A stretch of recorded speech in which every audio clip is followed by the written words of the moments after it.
Shaolin, now all I touch, I am a mastery here.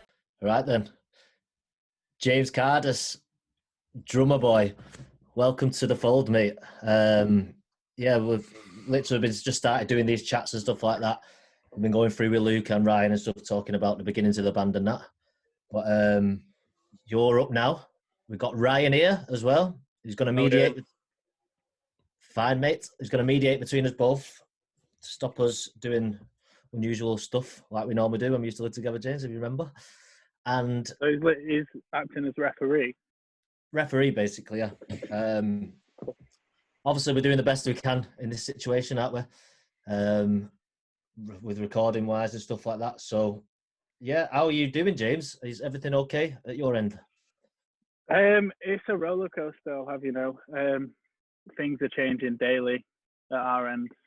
There's a lot of change going on in my life at the moment, which when you tie that in with this whole coronavirus situation, it just amplifies emotions by about a million. So that corona wasn't even the half of it, was it? No, mate, no, it wasn't. But we're all doing well. We're all happy. Yeah. Especially the dog. So what happened to you just before coronavirus and stuff like that, James? What was happening in your life and stuff? Well, things were just kicking into gear, as you know yourself. So we just come out the studio, recorded some new tracks. Happy as Larry. We had a gig to prepare to, so we just started rehearsing, getting the live sound good and proper. And then, boom, lost my job. Boom, coronavirus. Boom, no jobs on the market. Boom, you're not allowed to leave your house. Good luck. I don't want to laugh at it, but it's like that was such a mad story that it's hard not to. But it's good. Like obviously, recently you've found a job again, so that's good. Laugh now. You can laugh now. I think it's starting to hear that we might be coming out of this soon as well. So I think you're doing really well, mate. I think we might be coming out of it, but I read today that they've discovered a black hole that's quite close to Earth. So that's next. Mate. So it's quite a nice little. I don't think we've heard the last of it this year. But you're well. I'm similar to you, Ryan. Like, as bad as it sounds, we fucking love chaos. When stuff like this happens, it's kind of like, I don't know. It sounds awful, but it's amazing at the same time just to see everything happening, seeing how people react to it. Well, yeah, there tends to be mass change and developments accelerated as a result of chaos and these type of situations. So yeah, but I agree. I don't think we've seen the last of it. The fact that they're easing restrictions, and I hope people don't have the sort of mindset that that's it, because there still isn't a vaccine for it. There's still a chance you can catch it, and there's still a chance you can die. So yeah. So crack everyone's positive, but yeah, no, it's right, mate. And I've been having conversations about that myself, but we'll get through it, man. We'll get through it because that's what we do. So we'll take you back, James. It's okay, like we did with Luke and that, to the start of this. We'll get your general feelings from. Obviously, we were in Cupid together. We were living together just as that kind of all like ended and stuff like that. We never really talked about it at the time. We were very good at talking about other things, weren't we? And having fun living together for the first time, which was great. How was your head at the time and stuff like that? Because I know it upset you a lot speaking to you like in recent times and stuff. And how did you manage that time? And then obviously bring yourself into what we were doing next. Well, back then, like I said, I couldn't grasp the concept of change ever being a positive thing. So I was very used to how things were, and things weren't amazing, as you know, but in my head they weren't bad. But it was the change that scared me more than anything. It was like, right, so I've got this thing that I've been doing for 5 years, and now nothing. Yeah. So that's the kind of thing that hit me hardest. Obviously, we've moved on. Things have moved on for the better, personally. And at the time didn't really talk about it because I have this thing where I don't know how I feel properly at the time. in retrospect, I can look back and I know how I felt now. But at the time, who knows, my head's everywhere. Yeah, weird time. Yeah, Weird time, weren't it? Because it was like, I remember when it ended, we're all sat around and it's just like, where do we go from here? Was kind of the big question, weren't it?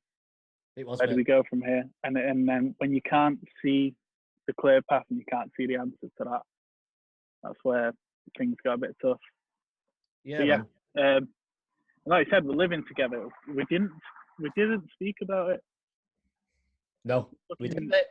We No, didn't. mate, we're too busy putting VR headsets on and pounding beers and having disposable barbecues to distract ourselves from the real problems in our head. You definitely helped me a lot around that time, James, because you provided a good distraction on my part, because I think we shared a lot of the same lows in the last band. I definitely do, because we used to speak about them every now and again. But yeah, coming out of it, living with, I don't know, it must have been a lot different for Ryan and Jake and stuff like that, but it must have, we had each other to distract and stuff like that, to distract from this. We did, mate, and that was helpful. But then, so obviously then we started with the recording process where we were just going crazy, just throwing out these ideas and stuff like that. How did you find them times? Well, then it was straight back into it, weren't it, really? It was kind of like a lull of hopelessness. And then straight back into like, actually, no, this is a good thing, isn't it? This is the right thing to be pursuing. A lot more clarity came about. And if you remember, I taught you how to read. You couldn't read before you lived with me. So we started on the simple things like the hungry caterpillar and stuff. And then a lot of your learnings and teachings that you passed on to me have helped along the way. And that's the exciting thing about this band, is it's not just, it does have the fundamentals of 5 blokes going in a room that's not very adequately decorated with shocking lighting and playing instruments too loudly to come up with songs. But there's a lot more behind it as well, which helped the process entirely. And it's the thought process and the ideology behind it all, which has helped me stick with it through, because there's been lows and highs in this band as well. 100%. As always, but it's that extra bit that keeps you going, I think. Yeah, man, that's definitely true. For people who are not in a band, what's an example of a low of being in a band? What's a low point? Well, I've got to say that we've not experienced ourselves yet the lows of being in the back of a van, maybe in a traffic jam at 5 a.m, having played a gig in Bath to perhaps 4 people, including the sound engineer.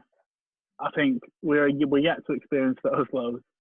But for us, I don't know, what lows would you say we've been through? Losing the room was a big one. Yeah, that was a bad time. That we had finally got our studio set up, didn't we? Nice little studio set up. Oh, by the way, lads, we're knocking down the building. You've got to find somewhere else. That was a low, and we owed a lot of money as well. We owed a lot of money on that. That was a bad time. But I forgot about that. I just put that out again. I've not evaluated it yet, James.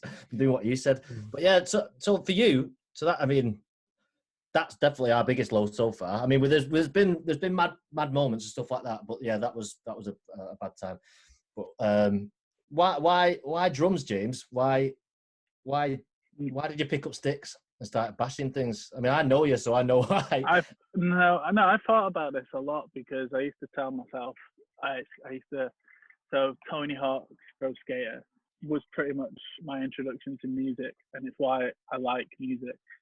And then I've got my brother to thank for that, because he got me into that. I remember being almost unable to walk and speak and watching him play Tony Hawk, listening to the music on it. And he got a guitar out, and I thought it was the coolest thing ever. He never learned to play. I don't think he ever learned a single chord on it. But that was like, well, what can I do? He's got a guitar. What I want something. So it was drums, and obviously you can't just get drums like that.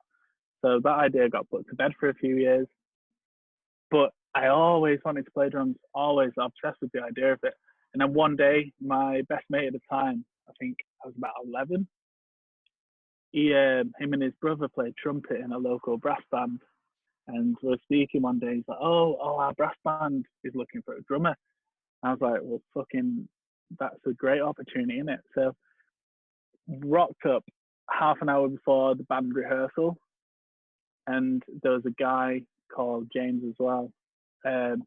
He gave me my first ever drum lesson, which was, I don't know, like the beat to When the Saints Go Marching In or something. Sheet music up. He didn't play drums. God bless him.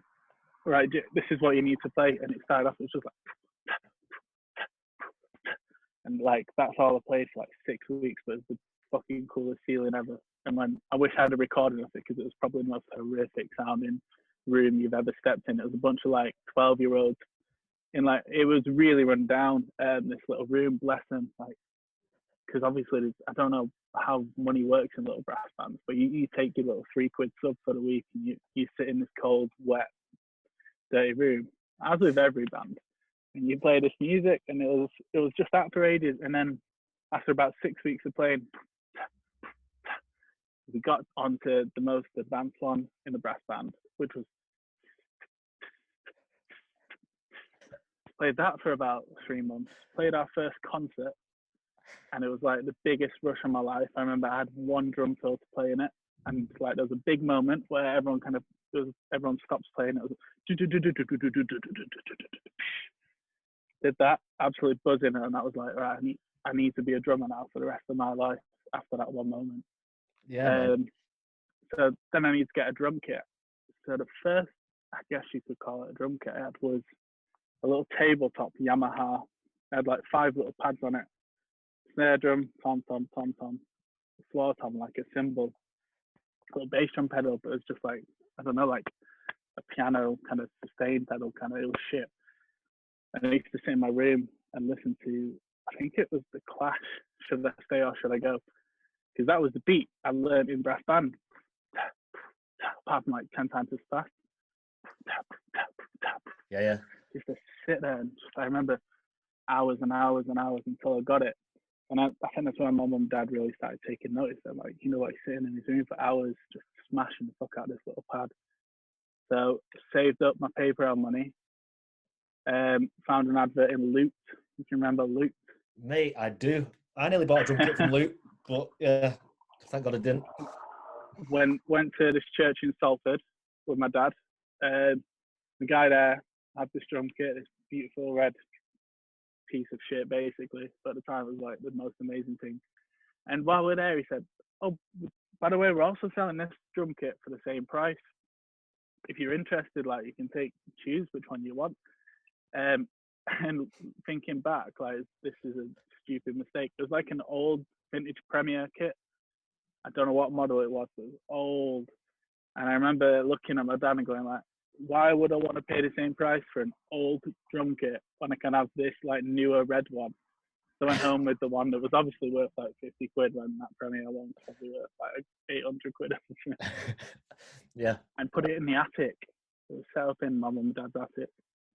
So that's where you had it set up? Because I remember you telling me that you had the window open and stuff like that, or you could hear the neighbours. It was attic until I persuaded mum and dad to let me get one of those loft beds. So it was so I could raise my bed up, so then I could fit my drums underneath and have my drums in my bedroom. Smart move. Yeah, and then it was windows open, piss off the neighbours. Yeah.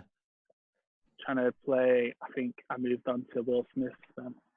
Millennium, classic, great album. I'm starting to see these influences coming through now, James. 100%. Yeah, man, that's mega. Is there more to add there? Is there more to the story? That was it. So it was just listening to music, listening to my favorite music, and learning how to play it and doing that. I started getting drum lessons for a few years, which really helped me. Like it helped with my confidence more than anything, because playing in your bedroom is great, but you don't ever play in front of anyone. Then you're always going to have that thing as soon as someone watches you. Like, so I remember doing my drum lessons and just feeling so uncomfortable for so long. So you have to get that out of your system. And then got to college, and met Ryan, and I'd start taking things a bit serious with him. That's what he does to you, innit? That's what he does. Yeah. Isn't it, So Ryan? we started a ska band. Is that when I met you? Did I meet you when you were in that band? I think you met Yeah. at my birthday. You met at my birthday party once. That's right. That's right. Yeah, I remember. Wow, he's taller than me, but he's Almost 10 years ago. I think it was 10 years ago now. I think Yeah, it might have man. been my 18th birthday. It was. Yeah, my 18th birthday. Man, that's crazy.